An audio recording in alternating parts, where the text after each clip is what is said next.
আসসালামু আলাইকুম। গৃহিণী জীবনের আরেকটি ব্যস্ততম দিনের ভিডিও নিয়ে হাজির হলাম আপনাদের মাঝে। আশা করছি সবাই ভালো আছেন। আমরাও আল্লাহর রহমতে অনেক ভালো আছি। সকালবেলা উঠে ঘর-টর পরিষ্কার করে নিলাম, কারণ ঘর এলোমেলো থাকলে কোনো কাজেই মন বসে না। জানালার পর্দাগুলো একটু সরিয়ে দিচ্ছিলাম যাতে একটু আলো আসে। এরপর সকালবেলা একটু শুধু ভাত রান্না করেছিলাম। আগের দিনের একটু বট ভাজি ছিল, বট বা ভুঁড়ি, আমরা ভুঁড়ি বলি, গরুর ভুঁড়ি। তারপরে রান্নাঘর পরিষ্কার করতে শুরু করে দিয়েছিলাম। চুলাটা পরিষ্কার করলাম, থালা বাসন মেজে রেখেছি, এই সব সেলফ টেলফ সব পরিষ্কার করে নিয়েছি। এদিকে গাছের আম আছে, বেসিনটা পরিষ্কার করে নিলাম।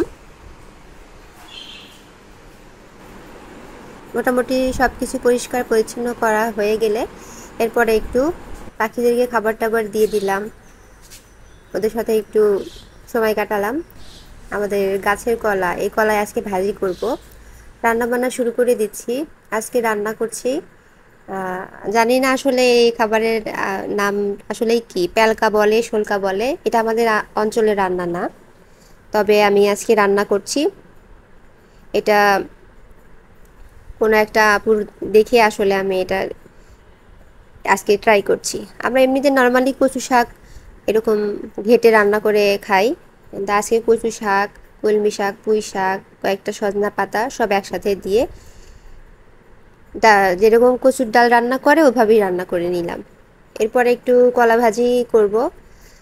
যাই হোক, ওই প্যালকা ঘাটির আর রেসিপি নেওয়া হয়নি, অন্য একদিন শেয়ার করব। কলা ভাজিতে তেমন কিছুই না, তেলের মধ্যে জিরা ফোড়ন দিয়ে লবণ হলুদ আর গুঁড়া মরিচ দিয়ে শুধু ভেজে নেব। এখন খাওয়ার পালা।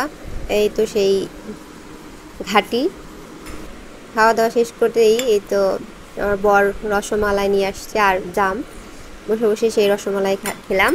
ধন্যবাদ সবাইকে।